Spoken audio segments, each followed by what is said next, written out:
नमस्कार दोस्तों, मैं हूं अक्षय और आप देख रहे हैं नेशनल संवाद। लोकसभा चुनाव नज़दीक है और उत्तर प्रदेश पर सभी राजनीतिक पार्टियों की नज़र है, क्योंकि उत्तर प्रदेश सबसे बड़ा प्रदेश है, सबसे अधिक लोकसभा वाला प्रदेश है और 80 लोकसभा सीटें उत्तर प्रदेश से आती हैं और ये माना जाता है कि उत्तर प्रदेश से ही दिल्ली का रास्ता तय होता है। लेकिन अभी तक ये माना जा रहा था कि एनडीए अलायंस को, बीजेपी को सीधा चुनौती इंडिया अलायंस दे रही है, लेकिन इंडिया अलायंस टूटता हुआ दिख रहा है। कांग्रेस और समाजवादी पार्टी का गठबंधन टूटता हुआ दिख रहा है। लेकिन अब सवाल ये है कि क्या उत्तर प्रदेश में तीसरा मोर्चा बनेगा? क्या उत्तर प्रदेश में त्रिकोणीय लड़ाई होने जा रही है? क्या राहुल गांधी और अखिलेश यादव में जो गठबंधन कांग्रेस और सपा में नहीं हो पा रहा है, इसका रीज़न क्या है? इन सारे विषयों पर हम चर्चा करेंगे।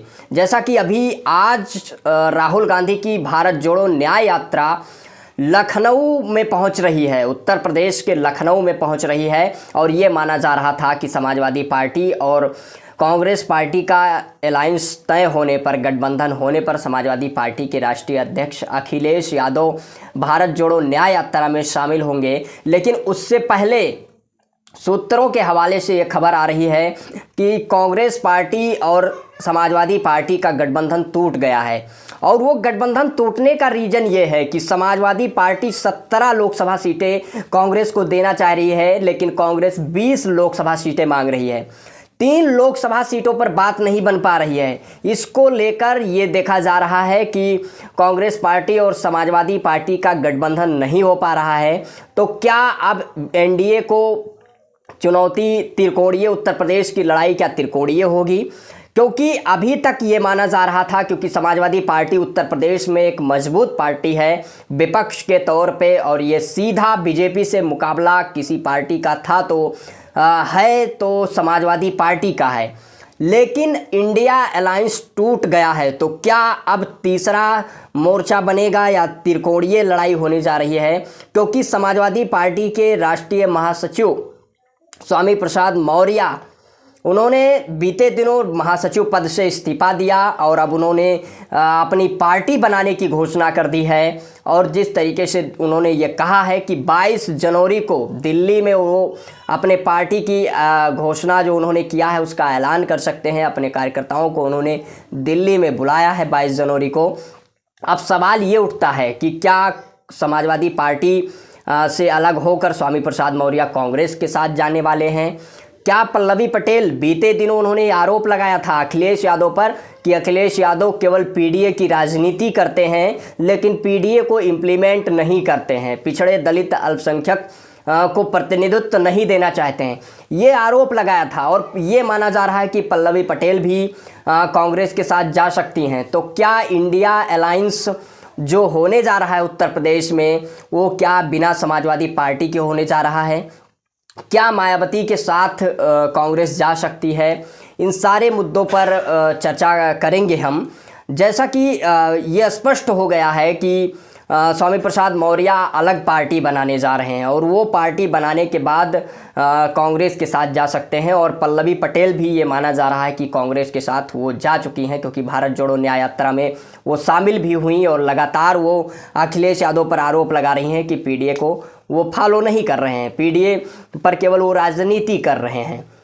लेकिन अब सवाल ये है कि ये लड़ाई त्रिकोणीय हो सकती है। त्रिकोणीय इसलिए हो सकती है यदि स्वामी प्रसाद मौर्य और पल्लवी पटेल और कांग्रेस और बहुजन समाज पार्टी, सोचिए उत्तर प्रदेश में बहुजन समाज पार्टी को यदि कांग्रेस साथ लाने में सफल होती है तो कहीं ना कहीं ये लड़ाई त्रिकोणीय होगी। लेकिन अब सवाल ये है कि समाजवादी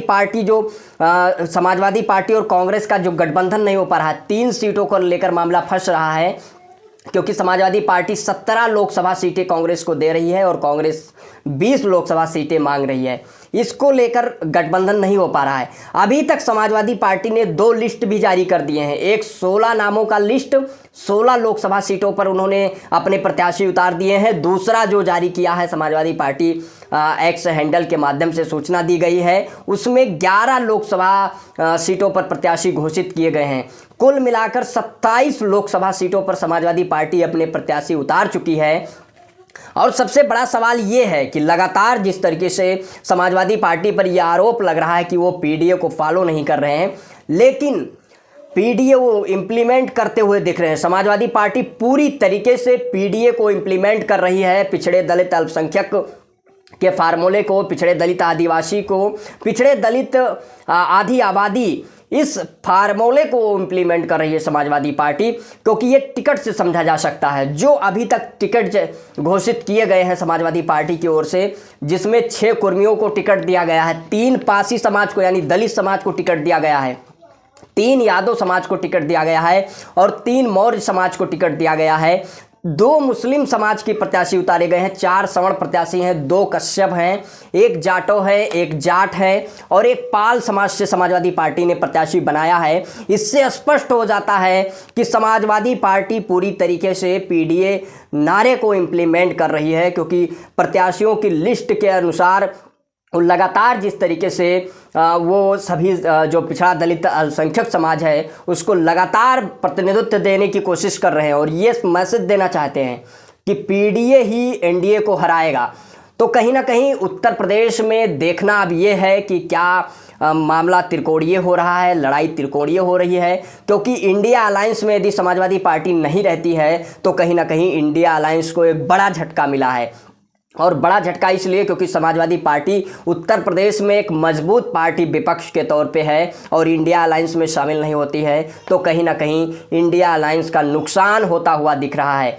और कहीं ना कहीं जिस तरीके से जो स्वामी प्रसाद मौर्य अलग पार्टी बना रहे हैं और पल्लवी पटेल जो जा रही हैं, ये कहीं ना कहीं अखिलेश को एक बड़ा झटका है। अखिलेश यादव ने कांग्रेस को तो झटका दिया है गठबंधन ना करके, लेकिन अखिलेश के लिए भी ये बड़ा झटका है। यदि बहुजन समाज पार्टी, मायावती जी ने हालांकि घोषणा कर दिया है कि बहुजन समाज पार्टी अकेले चुनाव लड़ेगी, यदि बहुजन समाज पार्टी को कांग्रेस साथ ला पाती है तो कहीं ना कहीं ये मामला, ये लड़ाई त्रिकोणीय होगी और एनडीए बनाम इंडिया जो लड़ाई होने जा रही थी और समाजवादी पार्टी एक मजबूत चुनौती दे रही थी, कहीं ना कहीं इसमें एक बड़ा बदलाव देखने को मिल सकता है। अब आगे देखना ये है कि इन सारे मुद्दों पर इंडिया अलायंस का जो आधिकारिक तौर पर किन किन पार्टियों से उत्तर प्रदेश में गठबंधन रहेगा, ये अभी घोषणा होना बाकी है।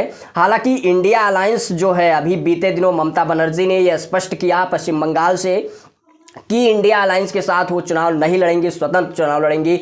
अभी बिहार में नीतीश कुमार भी इंडिया अलायंस छोड़ चुके हैं और अब उत्तर प्रदेश में जहां पर सबसे अधिक लोकसभा सीटें आती हैं, यहां से भी समाजवादी पार्टी इंडिया अलायंस का हिस्सा बचती हुई नहीं दिख रही है। सूत्रों से खबर आ रही है कि 20 सीटें कांग्रेस मांग रही है, लेकिन समाजवादी पार्टी केवल 17 सीटें दे रही है। अब इस पर देखना यह है कि 2024 के लोकसभा चुनाव में जहां पर प्रधानमंत्री नरेंद्र मोदी ये दावा कर रहे हैं कि एनडीए 400 सीटें पार जा रही है, 400 सीटें जीतने जा रही है और बीजेपी 370 सीटें, उत्तर प्रदेश के मुख्यमंत्री योगी आदित्यनाथ ये दावा कर रहे हैं कि उत्तर प्रदेश में 80 की 80 लोकसभा सीटें भारतीय जनता पार्टी जीतने जा रही है।